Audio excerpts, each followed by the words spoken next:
Praise the lord. నీవు కన్నీళ్లు విడుచుట చూచుతిని, నీ ప్రార్థన నేను అంగీకరించి ఉన్నాను.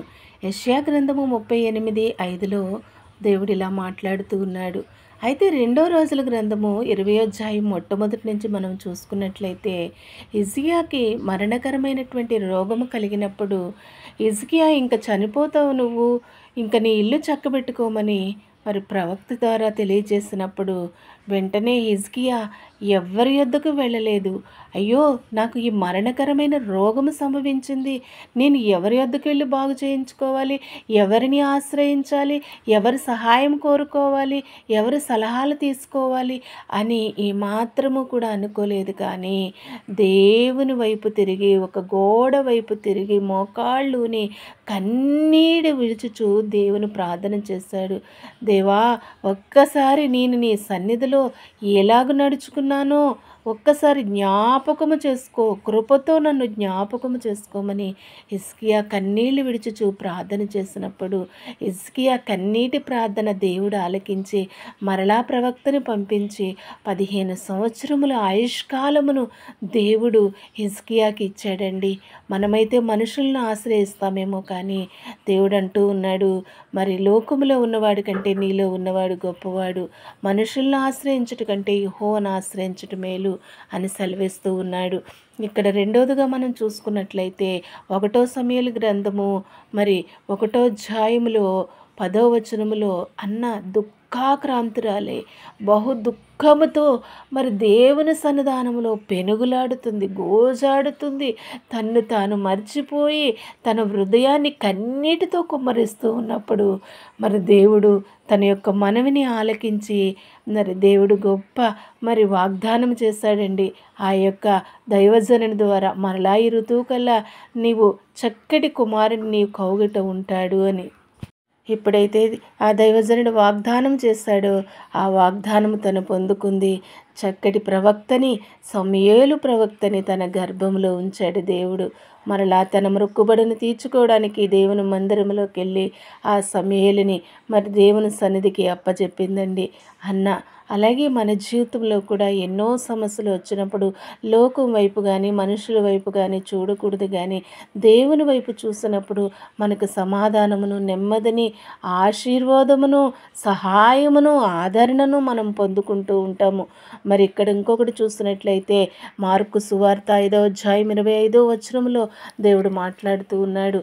12 సంవత్సరముల నుంచి రక్తస్రావము కలిగినటువంటి ఆ స్త్రీ మరి ఎంతో తనకున్నదంతా వ్యయపరుచుకుందండి. ఎంతోమంది వైద్యులను ఆశ్రయించింది, ఎన్నో మందులు వేసుకుంది, కనీసం ఎక్కడా కూడా ఉపశమనం లేదు, స్వస్థత కలగలేదు, తనకి ఏమాత్రము కూడా ఆదరణ లేదు. యేసయ్యను గూర్చి విని విశ్వసించి మరి తనకి ఓపిక లేకపోయినప్పటికీ కూడా మరి యేసయ్యను నేను చూడాలి, నా దేవుని ద్వారా నేను మేలు పొందుకోవాలి, నా దేవుని ఎలాగైనా సరే నేను ముట్టుకోవాలి అని ఎలా అయినా తనకు ఓపిక తెచ్చుకొని విని మరి ఆ యొక్క జనసమూహములోంచి వెళ్ళి యేసయ్య వస్త్రపు చెంగును ముట్టగానే ఎంతో యేసయ్యలో నుండి గొప్ప ప్రభావము ఆమెలోనికి వెళ్ళి వెంటనే ఆమెకు స్వస్థత కలిగిందండి. ఆమె స్వస్థత పొందుకున్నదని ఆమెకు తెలుసు, యేసయ్యలో నుండి ప్రభావం వెళ్ళినదని యేసయ్యకు తెలుసు. వెంటనే ఈ నాలో నుండి ప్రభావం వెళ్ళింది, నన్ను ఎవరు ముట్టుకున్నారు అన్నప్పుడు శిష్యులైతే ఇంతమంది ఉన్నారు అయ్యా, ఎవరు అని అడుగుతున్నారు ఏంటి అన్నప్పుడు ఆయనకి ఆమెకు మాత్రమే తెలుసు. ఆమె ముందుకు ధైర్యంగా వచ్చి నేనేనయ్యా ముట్టుకున్నాను అని చెప్పి నిలబడినప్పుడు నీ విశ్వాసము గొప్పదమ్మా అని దేవుడు సెలవిచ్చాడండి.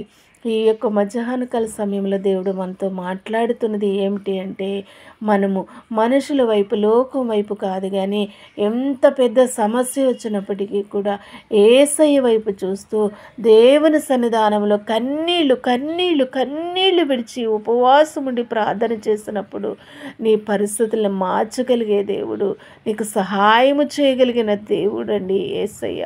అటువంటి దేవుని కనుక నీవు కలిగి ఉంటే దేవుడు నీ జీవితంలో అద్భుతం చేయడానికి ఆయన సిద్ధముగా ఉన్నాడు. నీవు ఇష్టపడుచున్నావా బిడ్డ? నీవు ఆయనకి నీ హృదయాన్ని ఇవ్వగలవా? నీ హృదయాన్ని ఇచ్చినట్లయితే, నీ హృదయంలో చోటు ఇచ్చినట్లయితే, నీవు దేవుని సన్నిధానంలో మోకరించినట్లయితే నీ జీవితంలో ఎన్నో అద్భుతాలు, ఎన్నో ఆశ్చర్యకార్యాలు, ఎన్నో మహత్కార్యాలు, ఉన్నది లేనట్టుగా చేయగలిగిన దేవుడు, ప్రార్థనకి జవాబిచ్చేటటువంటి దేవుడు, ప్రార్థన ఆలకించే దేవుడు, నాకు మొర్రపెట్టు వారికి, నాకు నిజముగా మొర్రపెట్టు వారికి నేను సమీపంగా ఉంటానని సెలవిచ్చే దేవుడు నీ పక్షంగా ఉన్నాడు. 145 కీర్తన 18వ వచనంలో దేవుడు మాట్లాడుతున్నాడు. నాకు నిజముగా మొర్రపెడితే నీ పక్కనే ఉంటానంటున్నాడు. నీ కష్ట సమయంలో ఉన్న, అనారోగ్య సమస్యలో ఉన్న, ఆర్థిక ఇబ్బందులో ఉన్న, ప్రతికూల పరిస్థితులు నీ కుటుంబంలో నేను వేధిస్తూ ఉన్నా, సతమతమైపోతున్నా, అలిగిపోతూ ఉన్నా, నువ్వు యేసయ్యను ఆశ్రయించు. మనుషుల దగ్గర కనుక నువ్వు చెప్పుకుంటే, మనుషుల దగ్గర ఆ సహాయాన్ని కోరుకుంటే, మనుషులు నిన్ను ఆ క్షణంలో వినొచ్చేమో కానీ తర్వాత నేను చీప్గా చూడొచ్చు, నిన్ను చులకన చేసి మాట్లాడొచ్చు, నువ్వు వస్తుంటే దూరంగా వెళ్ళిపోవచ్చు, నీ సహాయం అడుగుతావేమో అని వారు దాక్కునుండొచ్చు. కానీ నీ యేసయ్య అంటున్నాడు, నువ్వు ఎలాంటి పరిస్థితిలో ఉన్నా, నువ్వు ఏ స్థితిలో ఉన్నా నేను నిన్ను ఆదరిస్తాను, నేను నిన్ను ఆశ్రయిస్తాను, నీ కన్నీటిని నేను తుడుస్తాను, నీ చెయ్యి పట్టుకొని నేను నిన్ను నడిపిస్తాను అంటున్నాడు. ఇక నుంచి నీవు దేవుని బిడ్డవైతే కనుక, దేవునిలో నువ్వు స్థిరంగా ఉండాలనుకుంటే ఈ ప్రార్థనలో ఏకీభవించు. చిన్న ప్రార్థన. ప్రభువా, ఎవరైతే ఈ వాక్యాన్ని వింటూ ఉన్నారయ్యా, వారిని ఆదరించండి అయ్యా, దయతో కనికరించండి అయ్యా. వారి కన్నీటి బిందువులు తుడిచే దేవుడు, వారికి సహాయం చేయగలిగే దేవుడు, స్వస్థపరిచే దేవుడు, బలపరిచే దేవుడు, అద్భుతాలు చేసే దేవుడు, ఆశ్చర్యకార్యాలు చేసే దేవుడు, మహత్కార్యాలు చేసే దేవుడు అయ్యా. నీ వంటి వారి లోకములో ఎవ్వరు లేరయ్యా, సహాయం చేయమని యేసే నామములో ప్రార్థించుచు తండ్రి. ఆమేన్, ఆమేన్, ఆమేన్. ఈ వాక్యము ద్వారా మీరు బలపరచబడినట్లయితే తప్పకుండా కింద కామెంట్ చేయండి. తప్పకుండా మీ యొక్క అవసరతలను మా ప్రార్థనలో మేము జ్ఞాపకం చేసుకుంటాము. మీ అందరి కొరకు కూడా అనుదినము కూడా ప్రార్థన చేస్తాము. God bless you all, God bless you all, God bless you all.